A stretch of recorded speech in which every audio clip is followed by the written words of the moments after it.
So good afternoon, everybody. Welcome to the Property Law Question and Answer Sessions for 2021. Let me first start by saying it's a great pleasure to be spending some time with you. I hope you're well, wherever you may be, and that you are getting on with the business of preparing for your assessments as best you can. My name is Rod Edmonds. I'm the convener for the Property Law module. And also I teach land law elsewhere. I've taught land law at 3 universities in the UK for a considerable number of years. So let's get underway. So in terms of what this forum is going to be doing, then thank you so much for all the people who posted very interesting questions on the VLE. And those are the questions which we'll be looking at today. They are going to be really the issues of property law that we are going to be thinking about.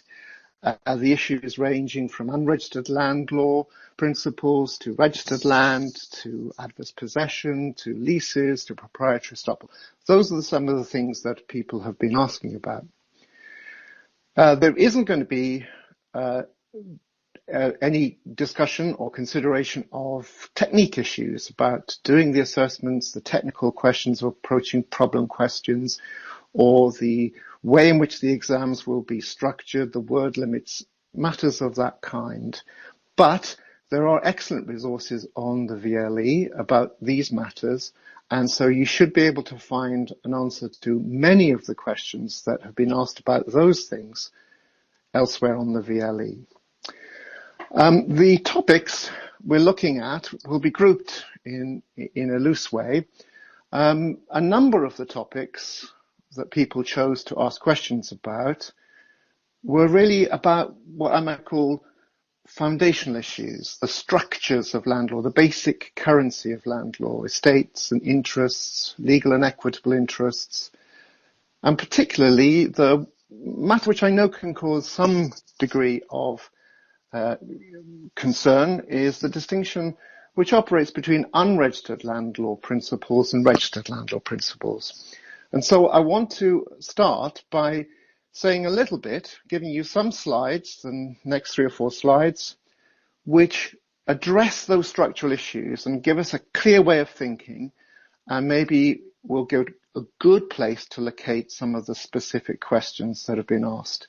And so I'll deal with that first, and maybe weave 1 or 2 of the questions that you've asked into that consideration.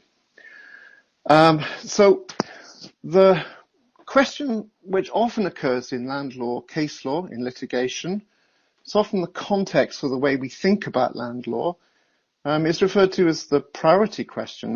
There are different ways of referring to it.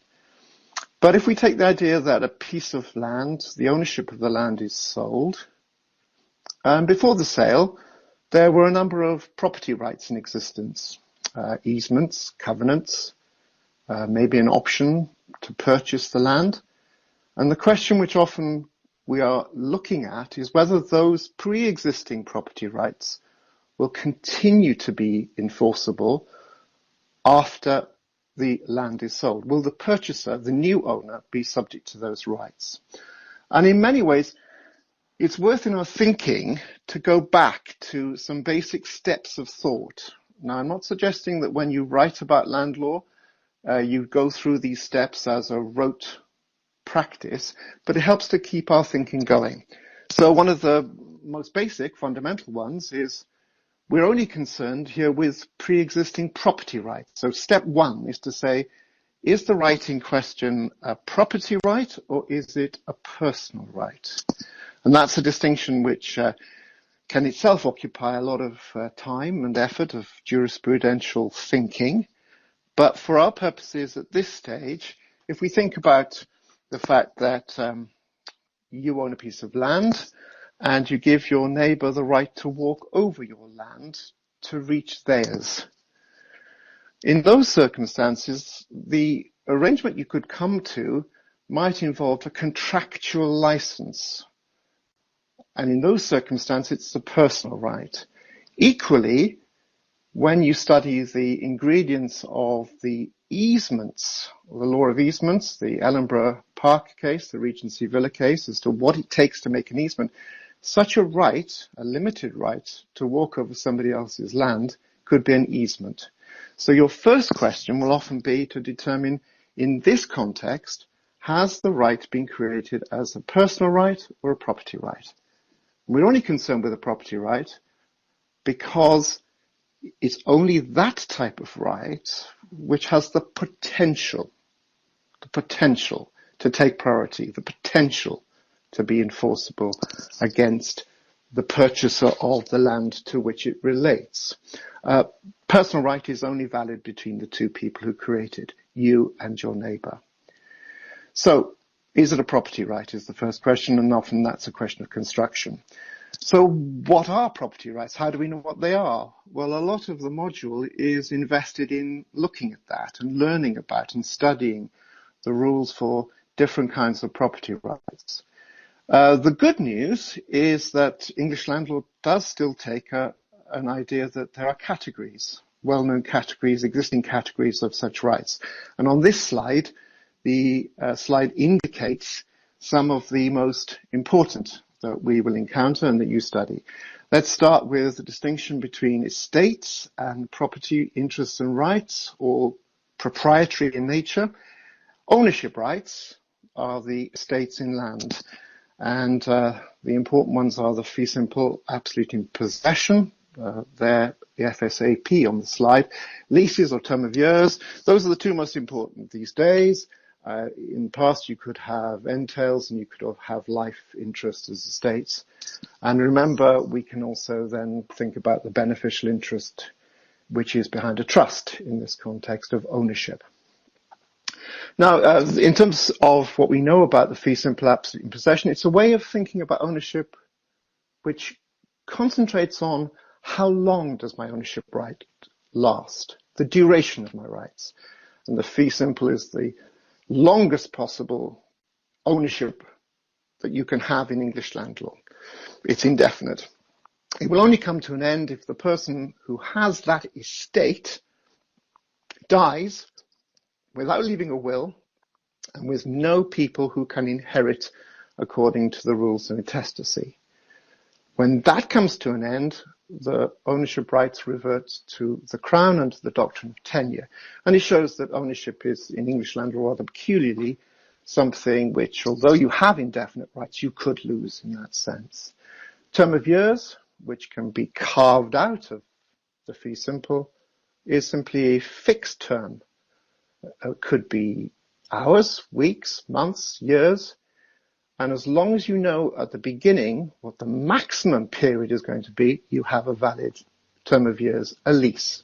Those are the two estates, as you will well know.